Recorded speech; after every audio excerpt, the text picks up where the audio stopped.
Hello, social group parents. First, an apology. Oof, it has been a long time since I have made you one of these videos. I have no good excuse other than just like everybody, I've been a little more than busy lately. So I'm hoping to catch you up on all the things we've been talking about for the past 5 weeks. We have been digging into all things social at Social Group for the last several weeks. We started with social optimism, which is having a positive outlook without crossing the line into toxic positivity or over cheesiness, especially during tricky times. We then transitioned to talk about curiosity, which is basically having a sense of curiosity and wonder about other people, being interested in them, being curious about them.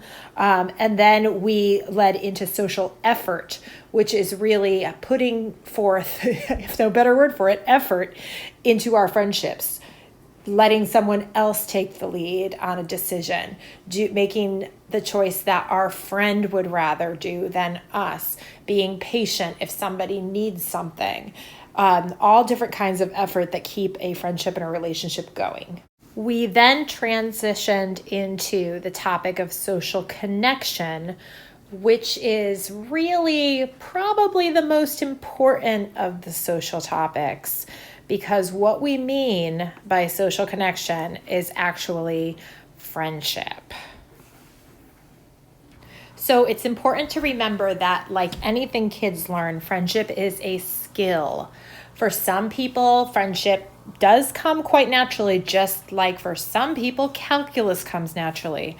I am not one of those people. But for the rest of us, friendship is a skill, and there are parts and pieces and stages that we have to move through. So these 4 blocks are the 4 basic pieces of friendship that I like to teach kids about. I want you to think about the taller the block, the more the people, and the length is the amount of time and effort we put into our connections. So not all of the blocks are friends. Many are connections. I will talk through that. Think of block 1 as absolutely anybody we share space with. Is it likely that we're going to become lifelong friends with the people in line behind us at Dunkin' Donuts, or that we pass every day at work? No, pretty unlikely. Possible, I guess, but that's not why we are still on our A game when we are in public spaces or meeting people. Level 1 connections are anyone we share space with, and we care about what people think of us. Now, I'm often careful to make sure that kids don't take that too far, that we care all the way about what people think about us. That's not what I mean.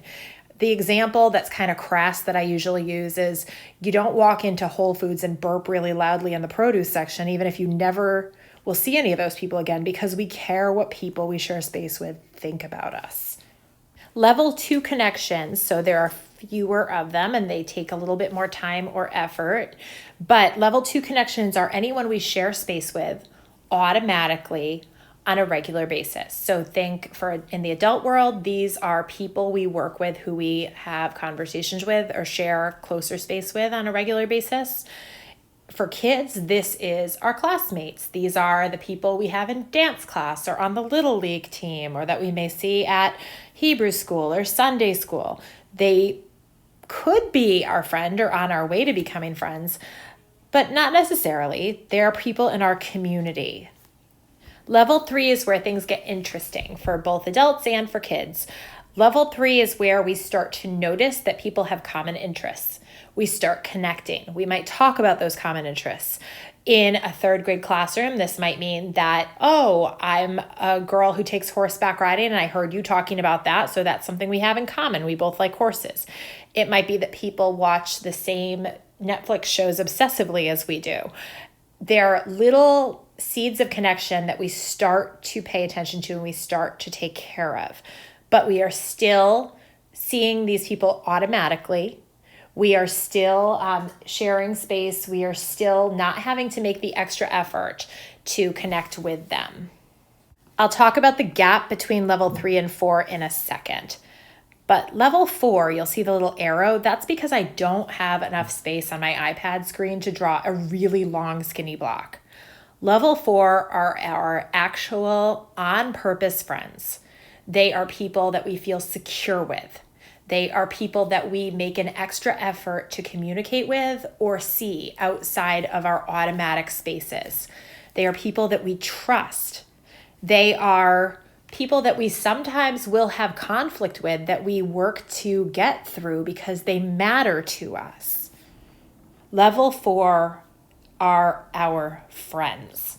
So we fill that gap in with a little rickety bridge. And I do tell the kids, this is not some steel reinforced Tobin Bunker Hill bridge. This is some rickety thing without handrails. You might fall through it. That's because the bridge between level 3 connections and level 4 friendship represents risk. It represents effort. It represents work. So in order to cross the bridge with a friend from connection I just happen to see to friend I count on to friend I trust and enjoy spending time with, we have to take a risk. We might have to ask for a number. We might have to share our number. We might have to risk somebody saying no. So this is a place that we spend a lot of time on in group. And it's a place that a lot of kids, and probably if we're honest, a lot of us as adults really have anxiety around. There are 3 common places that kids make mistakes or missteps on this pathway to friendship. The first one is the eyes in the upper right corner. That is when kids look out over the social culture of their school and assume that everybody except for them has tons and tons and tons of level 4 friends. That's not true. Just by default, the amount of effort and work and thought that we have to put into having a level 4 friend means that we really can't have that many of them. 2, 3, 4, I don't know, maybe 5 in some of the middle school, elementary school years, high school. But most kids have a couple, maybe 2. Most adults have a couple. So it's not usual to have tons and tons. The second one is at the edge of the 2 block. This is where some of our more extroverted kids can start to see on the horizon that they're connecting with somebody, and they just go ahead and try to skip step 3. They just jump. And sometimes that doesn't work out so well for them. But the kids that I really want to talk about, because I see it most commonly, is the little guy at the edge of step 3. So that is where you can see that they're kind of like stuck in a block of shoes. Like think of those as like cement shoes. That's where kids get to the edge of block 3. They see the bridge, but they also see block 4. They also see friendship on the horizon. But maybe because something's been hard in the past, maybe because their confidence is wobbly, they just don't cross the bridge. A lot of kids identify with that little figure at the edge of block 3. A lot.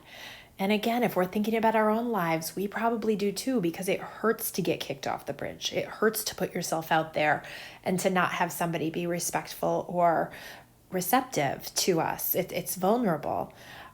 It's important that we try to help kids cross, but we cannot cross for them. This is a lesson that for whatever reason really has staying power with kids.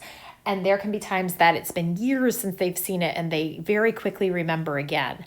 So don't be afraid to bring it up. Ask them what their thoughts are about it. You might get some insight into how they see their friendships and what they might need a hand with.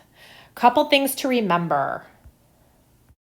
I am going to be sending out links for the final payment for the 2020-21 school year for social group. If you haven't gotten it yet, it will be coming in the next week. Don't worry, I will find you. Also in that email, I will be including a link to sign up for summer group.